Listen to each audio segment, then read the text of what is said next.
تو انبیاء اس معاشرے کے اندر آتے رہے کہ جس معاشرے کے اندر تعلیم کا کوئی بھی ذریعہ نہیں تھا. آج آپ کے پاس ہم جو لوگ آ رہے ہیں تو آپ دین کو سمجھنے کے لیے کتنا اہتمام کرتے ہیں؟ آپ دین کو سمجھنے کے لیے کتنا اہتمام علماء کرام کو بلاتے ہیں بڑے اعزاز کے ساتھ, بڑے احترام کے ساتھ, بڑی شفقت کے ساتھ, بڑی محبت کے ساتھ ان کے لیے کھانے کا اہتمام کرتے ہیں, ان کے لیے سواری کا اہتمام کرتے ہیں, ان کے لیے رہائش کا اہتمام کرتے ہیں اور پیار سے علماء کو بلاتے ہیں. مگر نبی صلی اللہ علیہ وسلم کی 13 سال مکے میں جو زندگی طاقت کی ہوئی ہے اس میں اس طرح کی کوئی چیز موجود نہیں.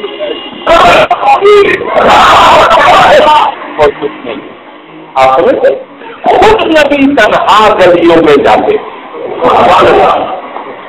کوئی بلانے والا نہیں, پورے 13 سال کوئی بلانے والا نہیں.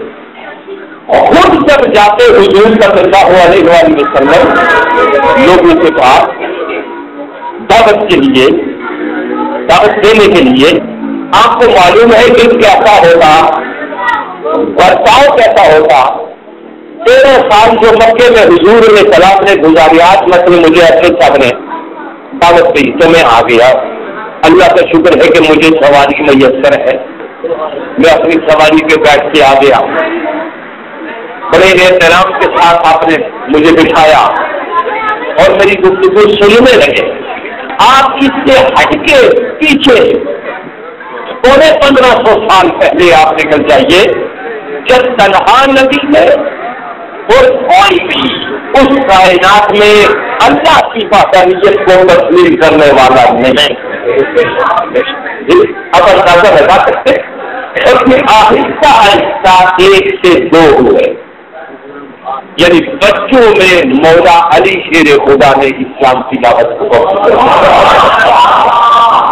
بڑوں میں سیدنا ابو بکر صدیق رضی اللہ تعالیٰ نے اسلام کی دعوت کو,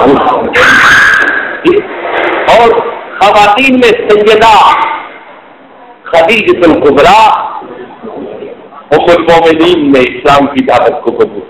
آپ اندازہ لگائیں 3 لوگ ہو گئے دعوت اسلام قبول کرنے والے. آپ اندازہ لگائیے اس مکے کے اس معاشرے کے اندر جب یہ 3 لوگ تھے اسلام کی طرف, ایک بچہ, ایک بزرگ بڑا اور ایک خاتون. آپ اس وقت اندازہ لگائیے, آپ پھر اس وقت اندازہ لگائیے کہ ہم جس نبی کے لیے یہ بات کہتے ہیں کہ پنگورے میں تھے تو اشارہ کرتے تو چاند ادھر ہو جاتا, کھلونا نور کا کیسے آتا. حضرت امام محمد رضا صاحب ریلوی اسلام فرماتے ہیں چاند رک جاتا جدھر انگلی آتے مست میں, چاند جھک جاتا جدھر انگلی اٹھاتے مست میں. آپ اندازہ لگائیے وہ کہ چاند جھک جاتا, ڈوبا ہوا سورج پلٹ جاتا. آپ اندازہ لگائیے ڈوبا ہوا سورج پلٹ آتا, چاند 55 کھلونا تھا اور سورج اس وقت کا دل بہلانے کا ایک ذریعہ تھا کہ جب علی کی نماز قضا ہو گئی. اتنی بڑی شان کے رسول صلی اللہ علیہ وسلم مکے میں تو دعوت دیتے دیتے لوگ تھوڑے سے آگے بڑھے اور پھر آپ ایک مقام تک جب پہنچے تو وہ تاریخ آپ کے سامنے ہے. میں اس طرف نہیں چاہتا, میں صرف بتانا چاہ رہا ہوں کہ یہ دین کس مشکل میں کن لوگوں کے سامنے پیش کیا گیا. اگر اس دین میں کوئی منطق ہوتی تو ان کو سمجھ آتی, اس میں کوئی فلسفہ ہوتا تو اس کو سمجھ آتا. مکے کے ان اجٹ گوار دس جاہل لوگوں کو کچھ سمجھ آتا نہیں سمجھ آتا. معلوم یہ ہوا کہ دین سادہ ہے. دین کیا ہے؟ سادہ ہے. اور ایسا سادہ کہ رسول اللہ صلی اللہ علیہ وسلم کی زبان مبارک سے جو ہی گفتگو کا آغاز ہوتا، پھول جیسے موتی بکھرتے، سامنے اگر حبش سے آیا ہوا بلال ہوتا وہ بھی سمجھتا، روم سے آیا ہوا صہیب ہوتا وہ بھی سمجھتا، فارس سے آیا ہوا سلمان ہوتا وہ بھی سمجھتا۔ اتنی سادہ گفتگو کہ اس میں کوئی منطق اور کوئی فلسفہ نہیں ہوتا تھا۔ تو آج کی جو گفتگو میں آپ کے سامنے کرنے لگا ہوں وہ میں سمجھانے کے لیے آپ کے سامنے کروں گا، اور مجھے پورا یقین ہے کہ آپ اس کو سمجھیں گے انشاءاللہ۔ کیونکہ سمجھنے کا تعلق کس چیز سے ہے؟ سننے۔ جب بندہ سنتا ہے، قرآن مقدس نے بھی فرمایا نا سمیع اور شہید، کہ سمجھنے کے لیے حاضر ہونا ضروری ہے۔ یعنی آپ دماغی طور پہ حاضر ہوں گے تو آپ کا دماغ علم نصاب سے روشن ہوگا، اور آپ قلبی طور پہ حاضر ہوں گے تو آپ کا دل رسول کے کلمات سے روشن ہوگا۔ دماغ علم سے روشن ہوتے ہیں اور دل تقویٰ سے روشن ہوتا ہے۔ دماغوں کی روشنی کیا ہے؟ علم، اور دلوں کی روشنی کیا ہے؟ تقویٰ۔ تقویٰ کس چیز کو کہتے ہیں؟ یدی آپ علماء کرام کو سنتے رہتے ہیں، تقویٰ کیا ہے؟ ہم کہتے ہیں نا کہ روزے کا مقصد تقویٰ، نماز کا مقصد تقویٰ ہے، حج کا مقصد بھی، تمام عبادات کے مقصد کیا ہے؟ تقویٰ۔ اور تقویٰ کس چیز کو کہتے ہیں؟ تقویٰ کہتے ہیں کہ جہاں تیرا خدا تجھے دیکھنا پسند کرے وہاں تو پایا جائے، اور جہاں تیرا رب تجھے دیکھنا پسند نہ کرے وہاں تو کبھی نہ جائے۔ جس شخص کے اندر یہ دونوں چیزیں پیدا ہو گئی اس کو متقی کہتے ہیں، اور اس عمل کو تقویٰ کہتے ہیں۔ عمل کو کیا کہتے ہیں؟ یعنی رب جہاں تجھے بھیجنا چاہتا ہے وہاں تو توڑ کے جائے، اور جہاں سے روکنا چاہتا ہے وہاں تو ہٹ کے بھی نہ دیکھے، اس کو تقویٰ کہتے ہیں۔ جو شخص یہ عمل کر رہا ہے اس کو کیا کہتے ہیں؟ متقی۔ اور قرآن آپ نے ابتدا میں سنا ہوگا الف لام میم ذالک الکتاب لا ریب فیہ ھدی للمتقین۔ یہ قرآن صرف متقی لوگوں کو ہدایت کر سکتا ہے، عام لوگوں کو نہیں کرتا۔ متقی کس کو کہتے ہیں؟ جو بدی سے بچنا چاہتا ہو اور نیک راہوں پہ جانا چاہتا ہو۔ آپ سمجھ کے متقی کس کو کہتے ہیں؟ جو برائی سے بچنا چاہے اور نیکی کی راہوں پر جانا چاہے اس کو متقی کہتے ہیں۔ اور جب وہ بدی سے بچتا ہے اور نیکی راہوں پہ دوڑ جاتا ہے اس کے اسی عمل کو تقویٰ کہتے ہیں۔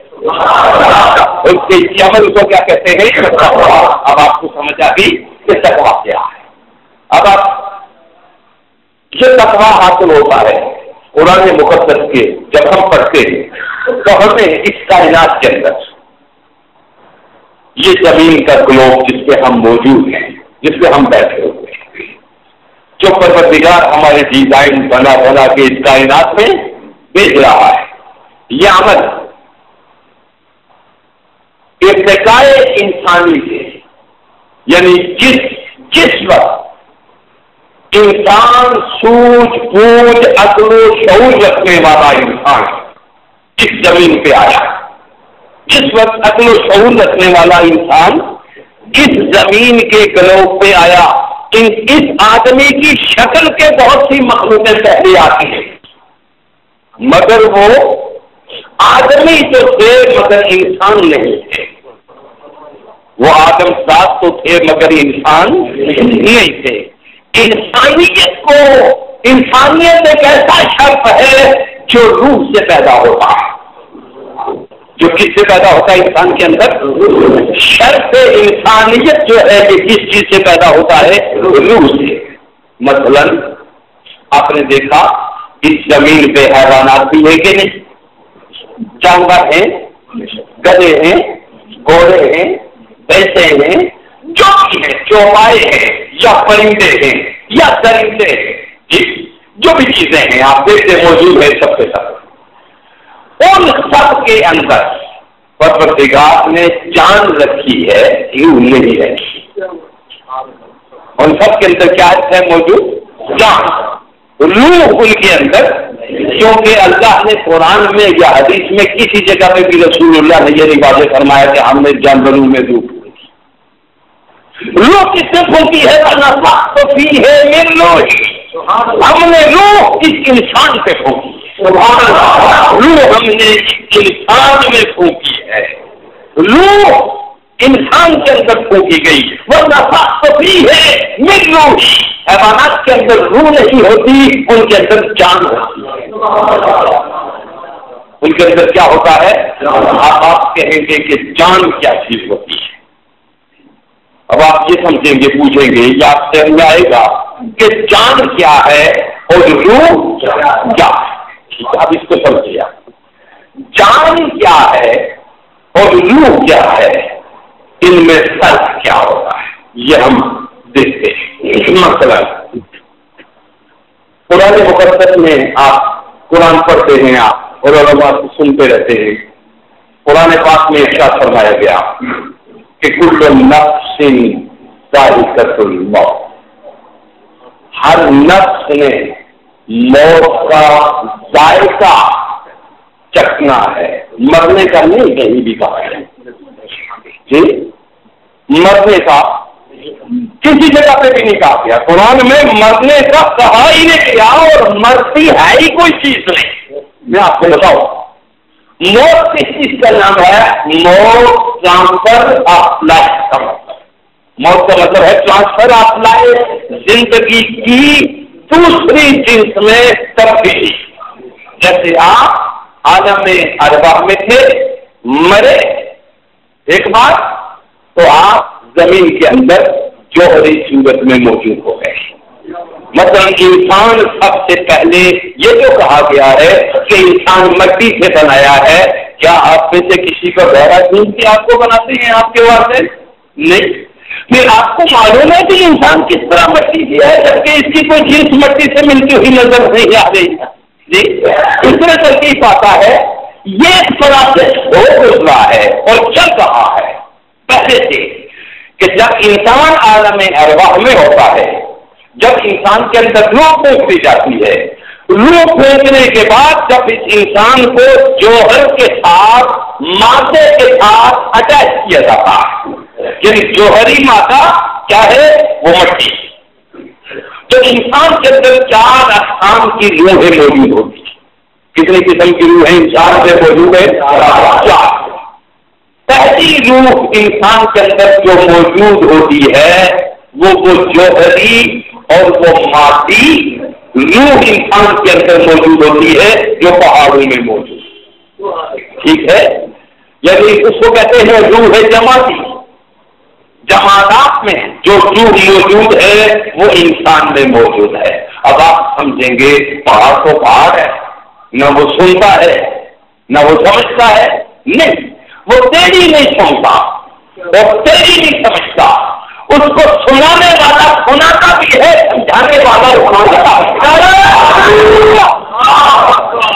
اب سمجھ گئے؟ اب سمجھ گئے؟ پہاڑ بے شعور نہیں، ان کے اندر شعور موجود ہے، مگر کب ان کے اندر شعور آتا ہے؟ جب کوئی شعور والا اس کے سامنے آئے اور اس کے حسن کا کیفیت اس کے اوپر پڑے، تب اس کے اندر شعور آتا ہے. یہ سبب ہے کہ نبی جب ابھی قبائل پہ کرتا ہے تو اسے شعور آ جاتا ہے، نور پہ کرتا ہے تو اسے شعور آ جاتا ہے، لگاتا ہے اور ایک لگاتا ہے تو اسے شعور آ جاتا ہے. آپ سمجھ گئے کہ کس طرح شعور آتا ہے؟ پتھر کے اندر بھی شعور موجود ہے. مثلا جب احد پہاڑ پہ رسول اکرم صلی اللہ علیہ وسلم تشریف فرما ہوئے، ساتھی حضرت عمر فاروق بھی تھے اور ساتھی حضرت عثمان جب پہاڑ پہ چڑھے قدم نبی کا لگا، پہاڑ رقص کرنے لگا، نبی کا قدم جو ہی لگا پہاڑ میں حیات آ گئی۔ معلوم کیا ہوا؟ جس کے اندر زندگی ہو وہ جس چیز سے ہونا ہے اس کے اندر بھی زندگی آ جاتی ہے، اس کے اندر زندگی آ جاتی ہے۔ جس چیز کے اندر پہاڑ پہ قدم لگا نبی کا، پتھر کے اندر مسرت کی لہریں دوڑ گئی، خوشی کی لہریں دوڑ گئی، پہاڑ بند کرنے لگا، رقص کرنے لگا۔ حضور نے اپنا آسا اوپر مار کے فرمایا، اے عہد خیر کیا، تیرے اوپر ایک نبی موجود ہے اور دو شہید موجود ہیں۔ اپنے حضور کو تو پتا تھا اپنے نبی ہونے کا، تیرے شہید ہونے والوں نے تو آپ میں شہید ہونا تھا کہ تیرے اوپر ایک نبی موجود ہے اور دو شہید موجود ہے۔ تب پوری بات ذرا غور کیجیے، عثمان کب شہید ہوئے؟ نبی کے ساتھ یہ بیٹھے جی، حضرت فاروق اعظم کب شہید ہوئے؟ نبی موجود ہے اور دو شہید موجود ہیں۔ آپ اندازہ لگائیے وہ کس چیز کا۔ تو میں نے عرض کیا کہ یہ جو پتھر ہیں ان کے اندر بھی شعور موجود ہے۔ یہی سبب ہے کہ ابو جہل کچھ کنکریاں پکڑ کے ہاتھ میں لے کے نبی کے سامنے آتا ہے اور کہتا ہے کہ محمد صلی اللہ علیہ وسلم آپ بتا سکتے ہیں کہ میری مٹھی میں کیا ہے؟ اگر آپ اللہ کے نبی ہیں دیکھیے جانچنے کا انداز دیکھیے، جو حالات کا جانچنے کا انداز کیا ہے۔ ابو جہلی سوچ حرکت موجود ہوتی ہے، اس نے ہاتھ میں سے لیا پتھروں کو کنکریوں کو کہ آپ اگر نبی ہیں تو میرے بتائیے کہ میرے ہاتھ میں کیا ہے۔ اس کا اندازہ لگائیے اس کے حالت کا۔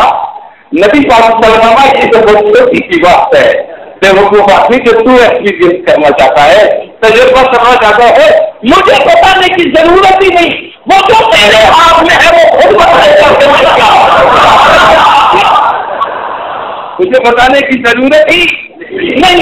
ماں بھی شیئن فی العالم الا وهو يعلم انی رسول اللہ۔ اس کائنات میں کوئی ذرہ بھی ایسا نہیں ہے جو یہ نہ جانتا ہو کہ میں محمد رسول اللہ ہوں۔ مجھے بتانے کی ضرورت ہی نہیں، وہ تیرے ہاتھ میں جو ہے وہ خود نے کہا۔ یہ تو اور بات ہے، یہ تو ہے ہی بے جان کی، اسے کہا نہیں یہ بے جان تیرے لیے ہے، یہ میرے سامنے آئی تو جان تھا، یہ بے جان تو پتھر کنکریاں پکڑی ہوئی اندر ہاتھ سے آواز آتی ہے لا الہ الا اللہ محمد رسول اللہ صلی اللہ علیہ وآلہ وسلم۔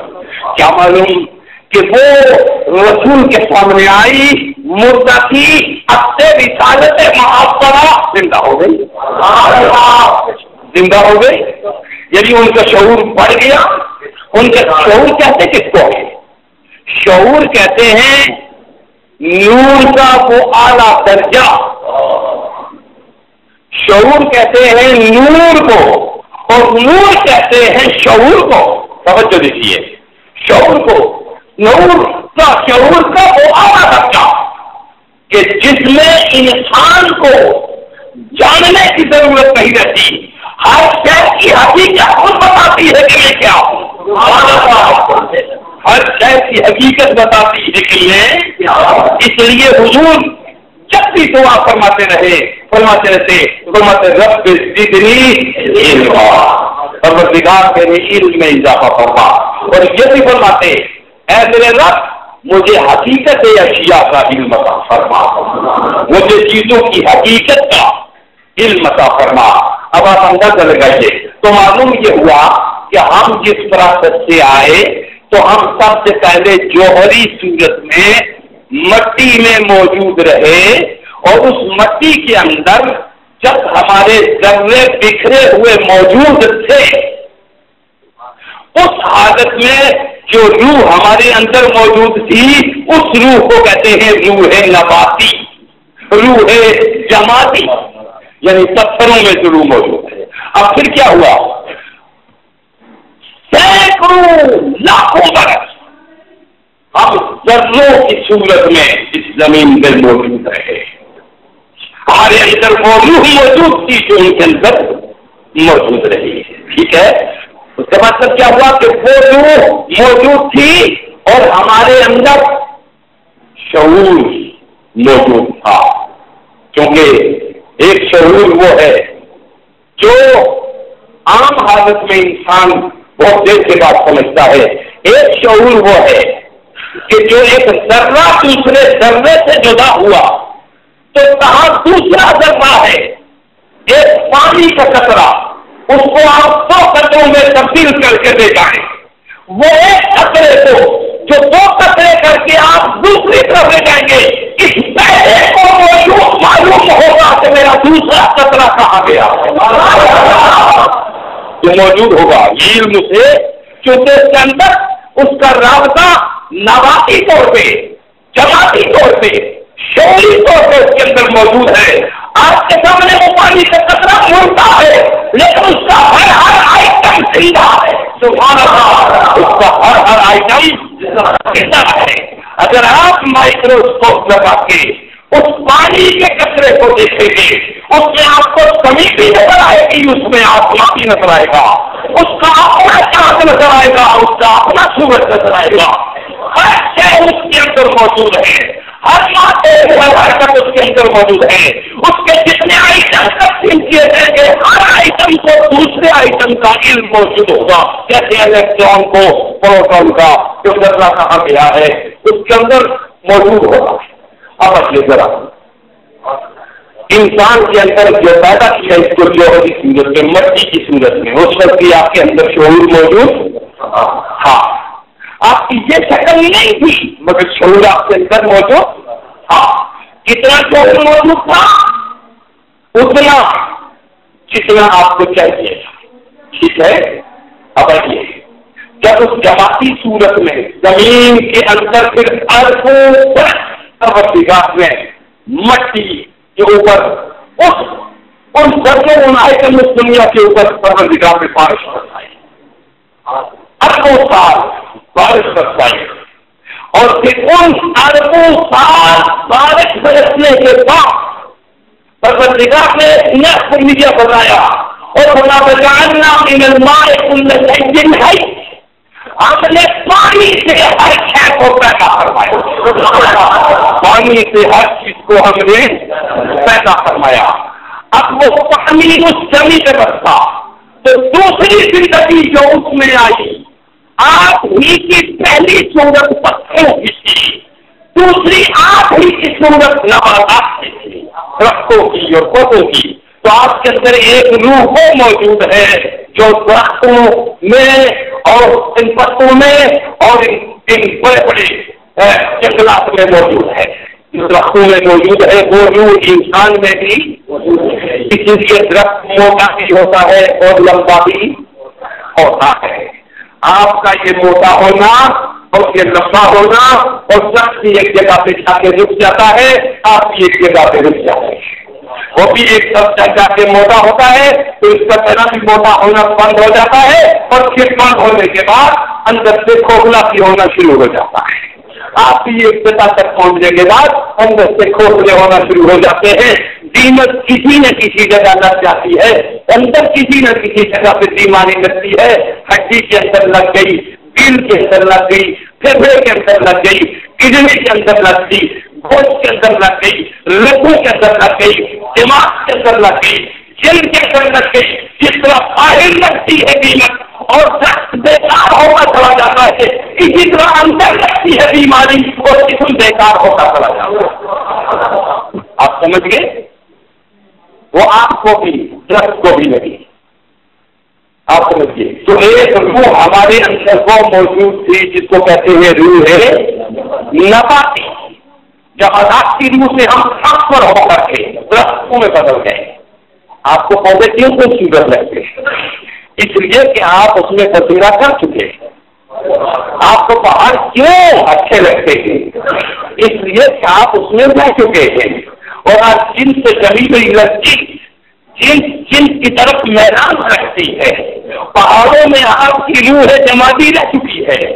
نباتات میں آپ کی روح رہتی ہے. اس کائنات سے پہلے پہاڑ اور زمین ہی تھی، آپ اس میں بھی موجود تھے مگر شکل وہ تھی. پھر اس کائنات میں درخت بنے اور لاکھوں قسم کے بنے، اس میں سے کچھ پھلدار بنے اور کچھ پھولدار بنے. اسی لیے کچھ انسان وہ ہیں جو دوسروں کے لیے فائدے مند ہیں، وہ پھلدار درخت کی مانند ہیں، ان کی بھوک مٹاتے ہیں، ان کو کھانا دیتے ہیں، ان کی رنگ دیتے ہیں. اور کچھ سائے دار بنائے مگر پھلدار نہیں ہے، سائے دار ہے مگر پھلدار نہیں ہے. اسی طرح کچھ لوگ جو آپ کی حفاظت کرتے ہیں مگر آپ کی خدمت نہیں کر سکتے، آپ کی خدمت نہیں کر سکتے. کچھ انسان وہ ہے. پھر آپ نے دیکھا کہ کچھ انسانوں کے پاس آپ بیٹھے تو آپ کو متفق ہونے لگتی ہے. وہ ان قسموں میں سے لوگ ہیں کہ جس طرح پھولوں کو آپ دیکھیں تو آپ کو خوشبو آئے اور مہک آئے آپ کا دل، اور خوشبو سے آپ کی دامیں مؤثر ہو جائے. کچھ لوگ پھولوں کی مانند ہوتے ہیں، کچھ لوگ ایسے بھی ہوتے ہیں کہ دیکھنے میں حسین تب ہوتے ہیں مگر اندر سے گناہوں کی لہریں، غفلت کی لہریں، قہر کی لہریں ان کے اندر سے نکل رہی ہوتی ہے. وہ انسانیت کو ریزن کر رہی ہوتی ہے. ایسے انسان کے پاس کوئی بیٹھنے کے لیے تیار نہیں ہوتا مگر دوسری طرف اندر سے لہریں ایمان کی نکل رہی ہو تو کالا بلال بھی ہو اور وہ بدل توڑ کے اس کے پاس. معلوم یہ ہوا کہ ہم بدلے پھر نباتات کی صورت میں، پھر نباتات کی صورت کے بعد ہمارے اندر تبدیلی آئی. ان نباتات میں سے پھر حیوانات کو رب نے پیدا کیا. جن کو پیدا کیا؟ حیوانات کو. ہر ایک کا پہلے رزق کا بندوبست کیا، بعد میں اس کو پیدا کیا. جی، پہلے پودوں کو بنایا پھر حیوانات کو بنایا. آپ سمجھ گئے؟ کیونکہ پودوں کے لیے غذا کا، حیوانات کو غذا کی ضرورت کہاں سے پوری ہوتی ہے؟ پودوں سے. حیوانات کو بنایا، سنو، اس کو وہاں بنایا، پھر پودوں کو، درختوں کو مختلف ہزار کے جو قرآن پڑھ کے آپ دیکھیے اس میں بیان کیا جائے.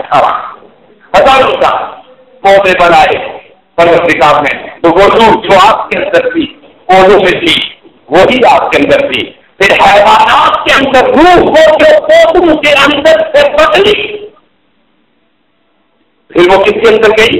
حیوانات کے اندر. تو اب وہ روح نام اس کا بدل گیا، اس کو روح حیوانی کہا جاتا ہے.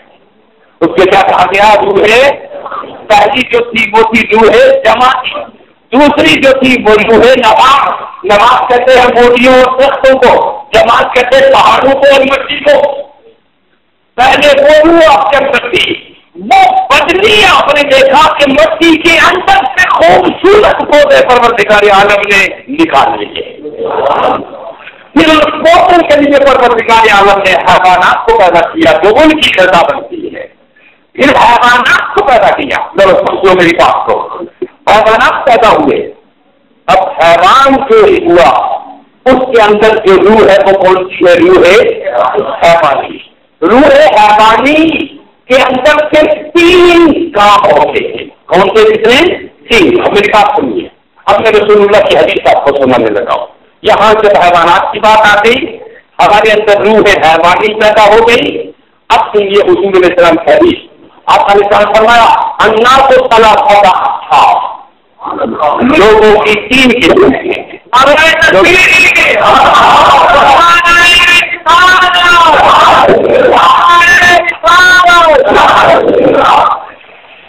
انسانوں کی کتنی قسمیں ہیں؟ 3 قسمیں ہیں. میری بات سمجھ آ رہی ہے سب کو؟ میں زیادہ بات کر رہا ہوں نا، آپ کو سمجھ آ رہی ہے تاکہ آپ سمجھیں. آپ پورا نیچے سے لے کر اوپر تک اور اس کائنات سے لے کر اگلی کائنات تک سمجھ کے چلے جائیں. اور پھر یہ دیکھیں کہ اس کائنات میں ہمارا رول کیا ہے اور ہم کس جگہ کھڑے ہیں اور ہمیں یہاں کیا کرنا ہے اور اگلی کائنات میں جب جائیں گے کیا ہاتھ لے کے جانا ہے اور وہاں ہمارے ساتھ کیا ہوگا یہ معلوم کرنا ہے. اب آپ نے یہاں تک دیکھا کہ پھر حیوانات کو پیدا کیا، ان کے اندر روح رکھی، مگر اس کو روح حیوانی کہا گیا. کیا کہا گیا اس کو؟ میں آپ کو بتا رہا ہوں روح حیوانی. اب ایسے بات سنیے، حضور اللہ کو صلاح کرتا لوگوں کی زبان، مزاجن، خلقت تین اقسام ہے. کتنی قسمیں ہیں؟ کوئی قسم لوگوں کی وہ ہوتی ہے جو شخص ہے جو حیوانات سے مشابہت رکھتے ہیں.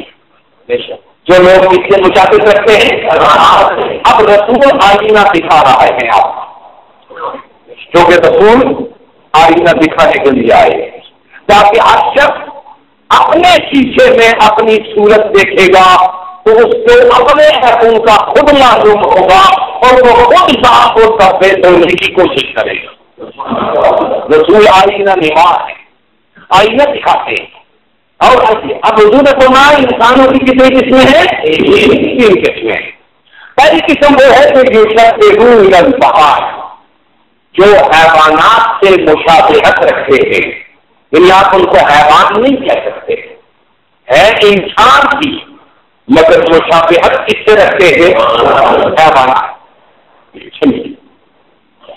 دوسری قسم انسانوں کی وہ ہے جو القسم الثانی یشبہ الملائکہ.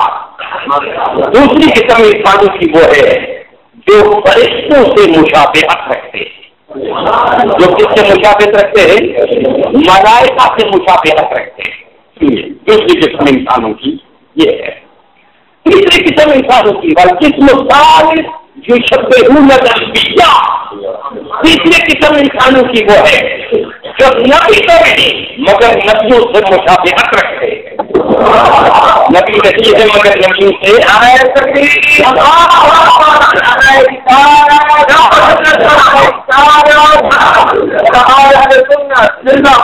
آپ نے سنا.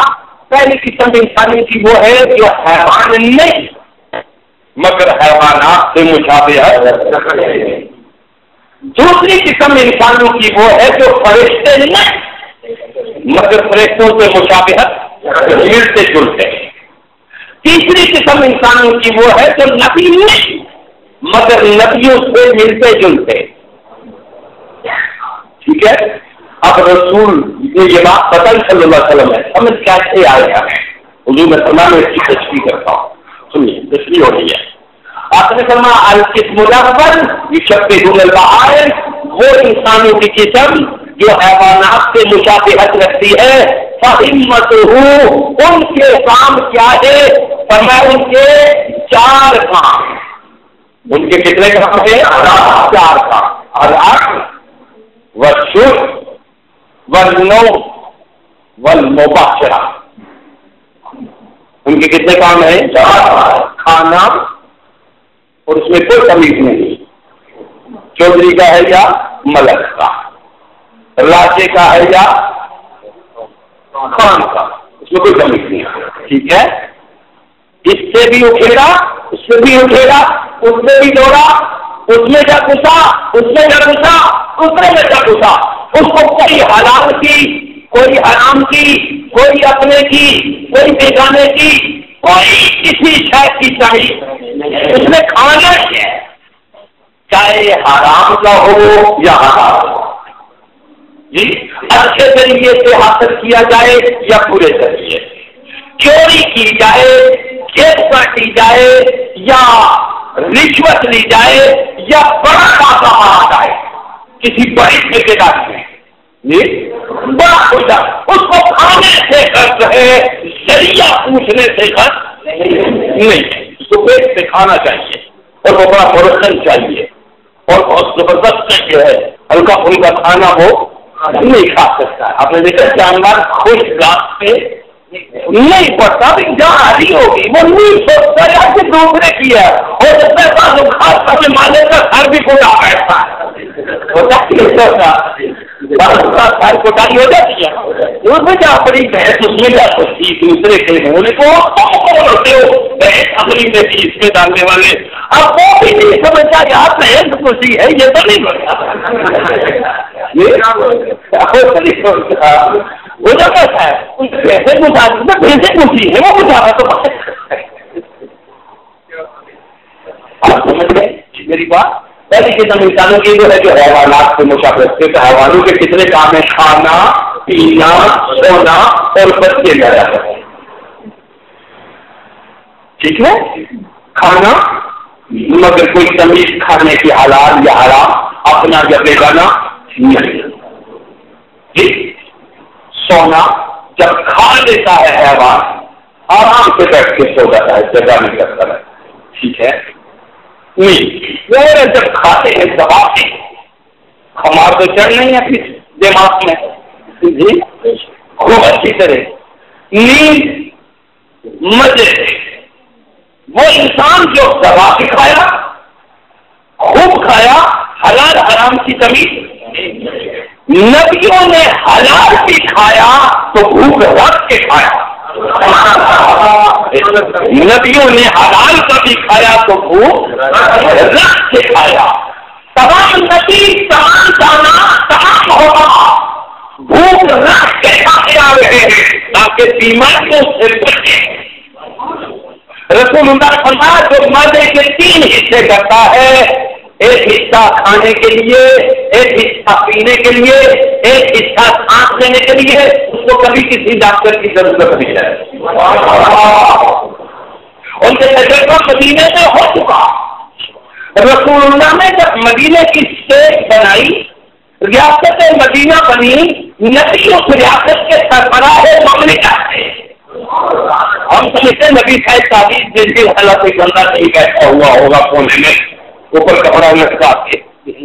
نبی 10 لاکھ مرتبہ ملتا آخر مرتبہ بھی تھا ادھر سے جبریل سے بھی رابطہ تھا ادھر سے اللہ سے بھی رابطہ تھا ادھر مخلوق کے ساتھ بھی رابطہ تھا. پیغمبر صلی اللہ علیہ وسلم توجہ دیجیے تو فرمایا کہ کھانا وہ رکھ کے کھاؤ تو پھر تمہارے اندر بیماریاں پیدا نہیں ہوگی. تو حیوانات کے اندر یہ چیز موجود نہیں ہے تاکہ وہ بیمار نہ ہو جائے. اور حیوان کے اندر یہ کوالٹی موجود ہے کہ وہ جب بیمار ہوتا ہے تو کھانا چھوڑ دیتا ہے. کھانا گائے بیمار ہو جائے کھانا بیٹھ بیمار ہو جائے کھانا کتا بیمار ہو جائے کھانا. مگر انسان ایسی چیز ہے وہ یہ کہتے ہیں کہ یہ بے لذت ہو گیا ہے ذرا اور اس کو ذائقے دار بناؤ شاید مجھے اچھا لگے کھانا. ہر جانور کھانا چھوڑ دیتا ہے مگر انسان اس کھانے کے لیے مختلف جدید سے جدید تک چیزیں لاتا ہے تاکہ کسی نہ کسی طرح ٹیسٹ آ جائے. تو ہمارا جب بھوک بند ہو جائے کھانا بند کر دو. جب بھوک لگے تو کھاؤ. بھوک لگنا کیسا ہے سیدنا میر محی الدین شیخ سید عبد القادر جیلانی آپ نے فرمایا انسان کے معدے کے اندر پیٹ کے اندر بھوک 3 دن کے بعد صحیح قسم کی لگ سکتی ہے. 3 دن کے لیے تیرا ایک وقت کھایا ہوا کافی ہوتا ہے. اس کے بعد توجہ دیجیے میری بات. تو حیوان کھاتا ہے پھر سوتا ہے جی پھر بچے پیدا کرتا. یہ کام حیوانات کے. اگر ہم بھی یہی 3 کام کریں ٹھیک ہے تو ہمارے اور حیوانوں کے اندر کوئی فرق. اس کا مطلب یہ ہے کہ ان کے اندر روح نہیں. تو جس انسان کے اندر یہی 3 عمل موجود ہے اس کے اندر بھی روح نہیں ہے اس کے اندر بھی جان ہے. اس کے اندر بھی جان ہے اس کے اندر بھی روح. اور یہ جان انسان کی کس طرح پیدا ہوتی ہے؟ یہ نفس سے خون کی حرکت سے خون کے دباؤ سے اور ہوا کے تعلق سے یہ چیز پیدا ہوتی ہے. آکسیجن اس سے اور ہائیڈروجن اور جو آپ کی غذائی قوتیں ہیں ان کے پیدا ہونے سے ایک چیز حیوان میں پیدا ہوتی ہے جس کو جان کہتے ہیں. جس کو کیا کہتے ہیں؟ جان کہتے ہیں. اب سمجھ گئے میری بات؟ چاند میں اور روح میں فرق. اب یہاں سے آپ اگر کسی حیوانی حالت میں ہماری موت واقع ہو جائے تو آپ کو معلوم ہے کہ حیوانات میں سے کوئی بھی اعلیٰ کسی جگہ پہ حیوانوں کی روحوں کو رکھنے کی حضرت کوئی جگہ بتائی ہوئی ہے کہ کہاں رکھتے ہیں ان کی روحوں کو؟ قرآن میں کوئی جگہ نہیں بتائی کہ کہاں حیوانوں کی روحوں کو لے جا کے رکھا جاتا ہے. کہاں کس جگہ سے بھیڑوں اور بکریوں کی روحوں کو رکھا جاتا ہے؟ انسانوں کا تو بتایا ہوا ہے کہ کہاں رہتا ہے. کسی کی روح ناسوت میں رہتی ہے, کسی کی روح ملکوت میں رہتی ہے, کسی کی جبروت میں رہتی ہے, کسی کی لاہوت میں رہتی ہے, کسی کی آہوت میں رہتی ہے, مگر کسی جانور کا بھی بتایا ہوا کہ اس کی روح کہاں ٹھہرتی ہے. اس کی روح کا کوئی بھی ٹھکانا نہیں. اب معلوم کر دیا آپ نے اس کے اندر جان ہے, روح نہیں ہے. روح اب اس پہلی قسم میں اگر فوت ہو گیا, مر گیا انسان, تو وہ اوپر کسی ٹھکانے پہ نہیں جائے گا, وہ ناسوس میں رہے گا. اس کی روح کہاں ٹھہرے گی؟ ناسوس کے اندر. جہاں شیاطین کی روحیں بھی ہیں, جنات کی روحیں بھی ہیں, اور بھوت کی روحیں بھی ہیں. آپ کو بھوت پتا ہے؟ پوتنا, آنکھ میں کھلانے کی پوتنا چمڑی کیا بھوت پتا کس کو کہتے ہیں؟ بھوت کہتے ہیں ان کفار کی جو روحیں جن کو جلا دیا جاتا ہے, یا وہ انسان جس کو سوئی کے ساتھ قتل کر دیا جائے, یا وہ خاتون یا وہ عورت ہو یا مرد جس کو سوئی اور زیادتی کے ساتھ جبرن قتل کر دیا جائے, اس کی روح بھوت کی شکل اختیار کر دیتی ہے اور وہ مسلسل یہاں پہ ہی موجود رہتی ہے.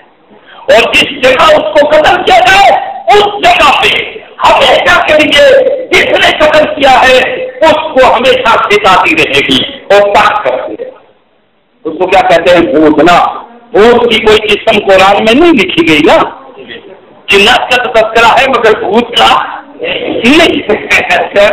بھوت وہ ہے جو جن کی روح ہے اس غلط طریقے سے جلا دیا گیا ہو یا اس طرح مار دیا گیا ہو, ان کی بے چینی روحیں گھوم پھر رہی ہیں. اب آپ سمجھیے, حیوانات کے اندر جان ہوتی ہے روح. اس پہلے اسٹیج کے اندر اگر انسان کھاتا, پیتا, سوتا اور بچے پیدا کرتا, مر گیا, تو وہ حیوانات کے ساتھ چلے گا, انسانوں کے ساتھ نہیں جائے گا. یہ تین کام کرتے ہوئے اگر اس نے اللہ کو پہچان لیا, رسول اللہ کو پہچان لیا, اور اللہ کی مان کیا, اور اس کے رسول کی مان کیا, اور اس کے نبیوں کی بچوں کی بات مان کیا, وہ حیوانیت سے نکل گیا اور انسان کے اس میں داخل ہو گیا. سمجھ کے میں آپ کو سنت فلسفی بتا رہا ہوں جو آپ کے دین کی موجود ہے. اب آپ سمجھے پہلی قسم انسانوں کی وہ ہے جو صرف کھاتے ہیں اور کھاتے ہیں اور سوتے ہیں اور بچے پیدا کرتے ہیں. اگر ہم میں سے کچھ لوگوں کی زندگی ایسی ہے تو بڑی خوفناک زندگی, بڑی خوفناک زندگی ہے. زندگی اس سے نہیں بدلتی کہ میں نے داڑھی رکھی ہے لمبی, یا پگڑی باندھی ہے بہت اونچی, یا میں خطبہ دیتا ہوں ممبر پہ, یا کسی نشین ہوں میں, اس سے زندگی نہیں بدلتی. زندگی اس سے بدلتی ہے جس طرح رسول نے بدلی ہے.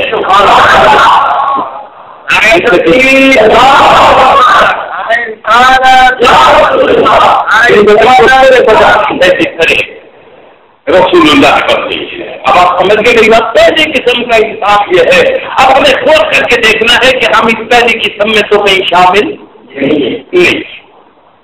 دوسری قسم القسم الثانی یشبہ الملائکہ.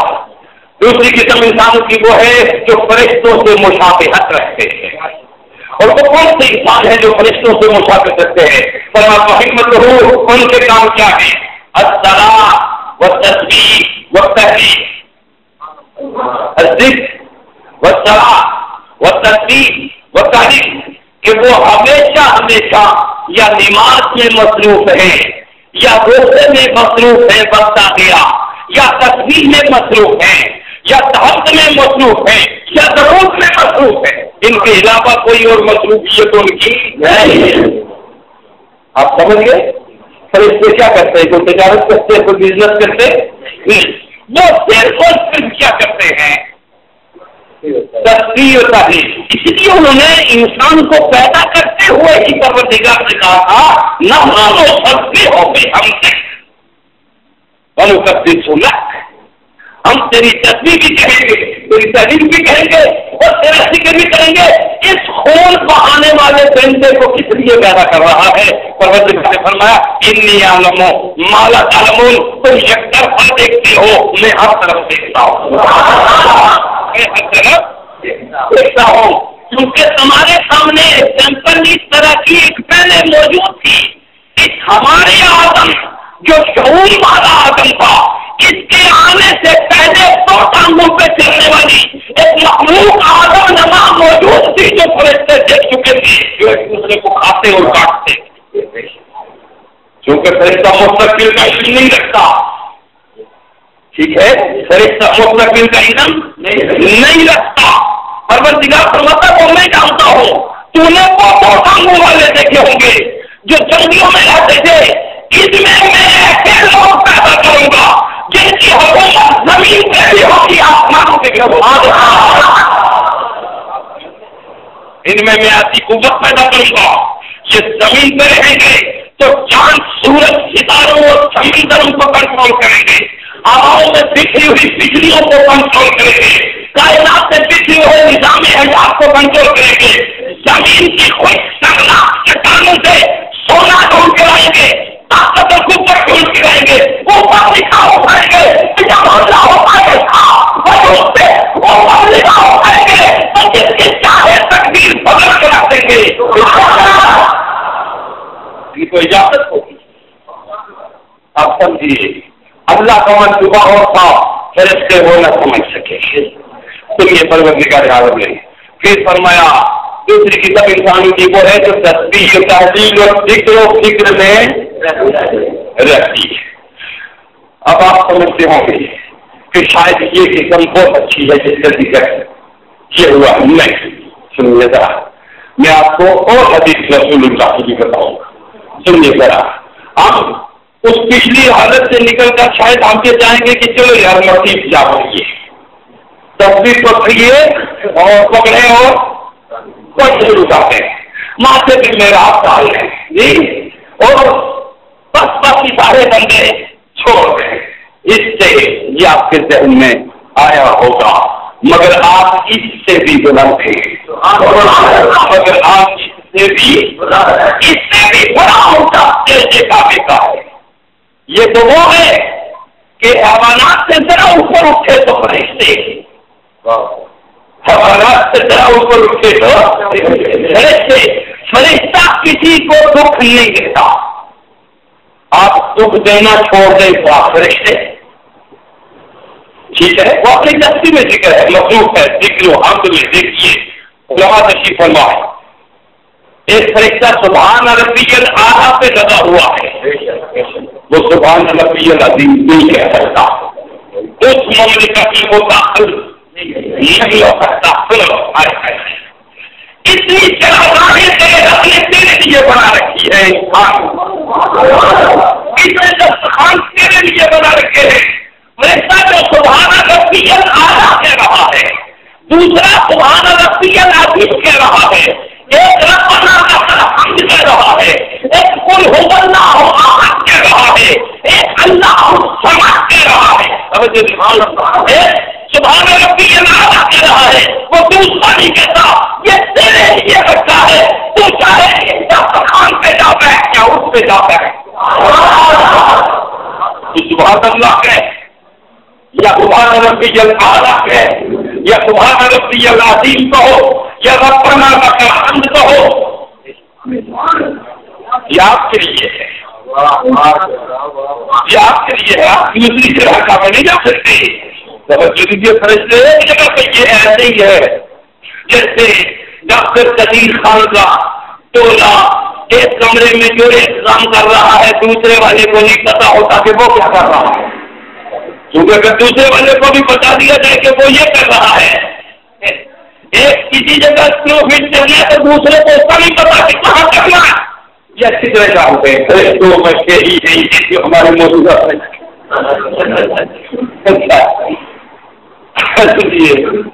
اب معلوم نہیں ہوتا فرشتوں کو کوئی پتا نہیں ہوتا. 1 2 3 پروردگار عالم نے تمہارے لیے کیا کیا. ہائے ہائے ہائے کہا یہ سب کچھ میں انسان کے لیے جمع کر رہا ہوں. فرشتوں میں سے ایک کو دیا دوسرے کو دوسرا نہیں دیا. اب نبیوں میں سے بھی صرف رسولوں کو اور رسولوں میں سے بھی رسولوں کو دیا باقی پچھلے سارے رسولوں کو نبیوں کو نہیں دیا. آپ سمجھ رہے ہیں جو کچھ آپ کو دیا وہ سارے نبیوں کو نہیں دیا. جو کچھ آپ کو دیا وہ سارے رسولوں کو نہیں دیا. آپ کو معلوم ہے شاید ایک بات نے بتایا تھا کہ اللہ نے خود اس کائنات سے ہم اب رہ رہے ہیں اور پھر آ رہے ہیں اور جا رہے ہیں اور اس کا ڈیزائن الگ ہے. This is the index of mind. آپ کی جو شخصیت آپ کا جو چہرہ ہے وہ اندر کی پوری عکاسی کرتا ہے. ٹھیک ہے چہرہ شناخت اندر تک پہنچ جاتا ہے اور دل شناخت دماغ کی ہر رگ اور ہر سانس تک پہنچ جاتا ہے. چلو دیجیے میری بات کی طرف. آپ دیکھیے فرشتے آپ نے معلوم ہوا ایک وہ کہہ رہا ہے دوسرا اللہ نے اس کائنات میں نبی بنائے کتنے 1,24,000. اور نبی کس کو کہتے ہیں؟ نبی کس کو کہتے ہیں؟ سنیے نبی اور نبوت رسول اور رسالت ولی اور ولایت. نبی کس کو کہتے ہیں اور نبوت کیا ہے؟ رسول کس کو کہتے ہیں اور رسول کیا ہے؟ ہم کہتے تو ہے نا کہ ہم اللہ کے رسولوں پر ایمان لائے مگر رسول ہیں تو ہم بات کوئی پتہ نہیں لگے کہ رسول کون رسول کیا ہے. سمجھیے ذرا نبی کس کو کہتے ہیں نبوت کس کو کہتے ہیں؟ اس کائنات میں پروردگار اعظم نے کروڑوں اربوں خربوں انسانوں میں سے جو ٹھیکے ایسے اچھے انسان لیے نکالے جو پچھلے سارے انسانوں سے نہیں ملتے تھے سب سے اچھے نکالے تو وہ 1,24,000 یا 1,40,000 بنے. کیا مطلب یعنی سب سے قریب انسانوں کی نکالی تو کتنے نکالے 1,24,000 یا 40 تو جتنے بھی سمجھ گیا. ان کو کیا بنایا نبی. سنیے نبی 1,24,000 ہوئے. نبی نبوت کیا ہوتی ہے تاکہ وہ سمجھ لیں پھر معلوم ہوگا کہ نبی کیا ہے. نبوت کیا ہے کہ اللہ کسی ایک انسان کو جب چاہتا ہے کہ میں اس بندے کے ذریعہ سے اپنی اس کائنات پہ رحم کروں گا اپنی رحمت بھیجوں تو اللہ کسی ایک بندے کو منتخب کرتا ہے اور اس کے طرف اپنی طرف سے اس کے دل میں ایک کھڑکی کھولتا ہے ایک راستہ کھولتا ہے. وہ جو راستہ خود اللہ کھولے اس بندے کی طرف اس راستے کو کہتے ہیں نبوت. اور وہ جس نے وہ راستہ کھولا جائے اس کو کہتے ہیں نبی. اس کو کیا کہتے ہیں نبی. سنیے ذرا میری بات یعنی نبی تقوی کے زور سے نہیں بن سکتا. ساری زندگی کرتا رہے نبی نہیں بن سکتا. ساری زندگی عبادت ریاضت مجاہدہ سب کچھ کرتا رہے مگر نبی کیسے بنتا ہے؟ اللہ جس کو چاہتا ہے نبی بناتا ہے. اور وہ نبوت ہے وہ کھڑکی اور راستہ اور وہ نبی جس کے اوپر وہ راستہ کھول دے اس کے ذریعے سے نبی سے کانٹیکٹ رکھتا ہے. نبی اس راستے سے اللہ سے کانٹیکٹ رکھتا ہے.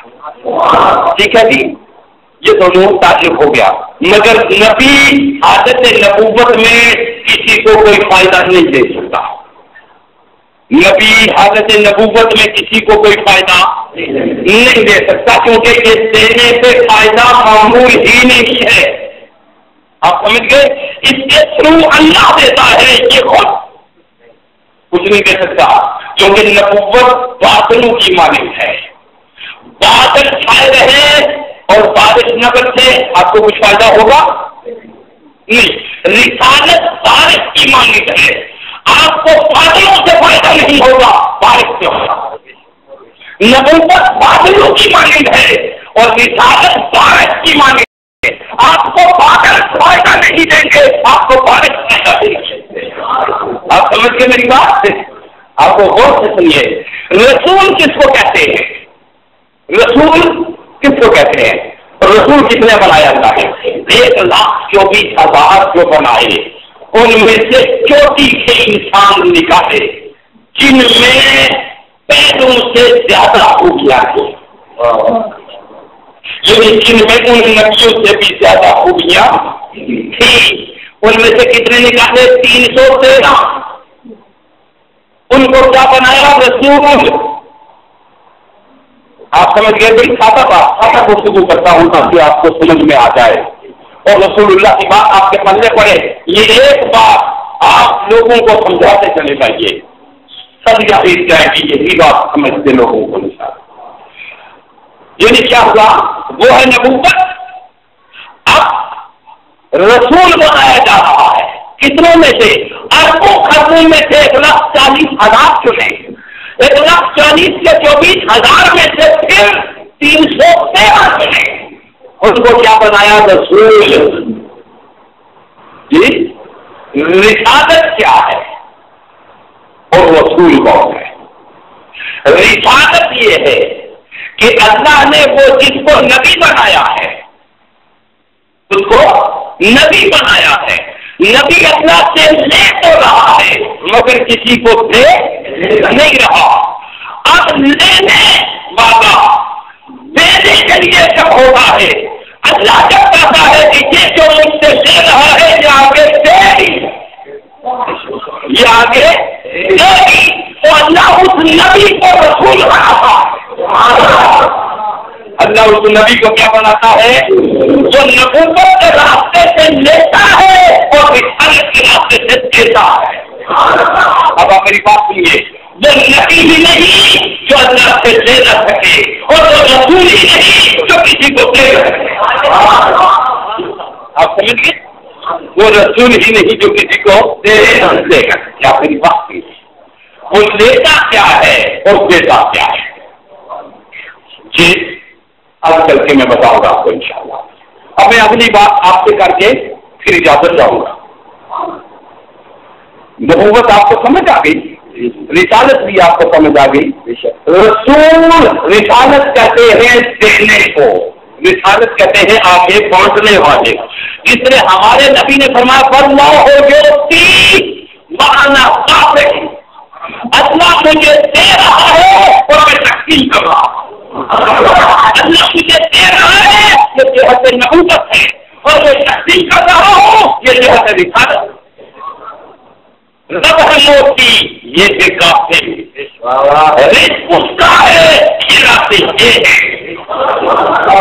رب ہے موتی اللہ تو سمجھتے ہیں، رب ہے موتی یہ بےکافی، رزق اس کا ہے راستے یہ ہے. آپ سمجھ گئے میری بات؟ نبی کون ہوتا ہے اور نبوت کیا ہوتی ہے؟ پھر رسول کون ہوتا ہے اور رسالت کیا ہوتی ہے؟ یہ بات سمجھ گئے؟ اب آئیے ولی کون ہوتا ہے اور ولایت کیا ہوتی ہے؟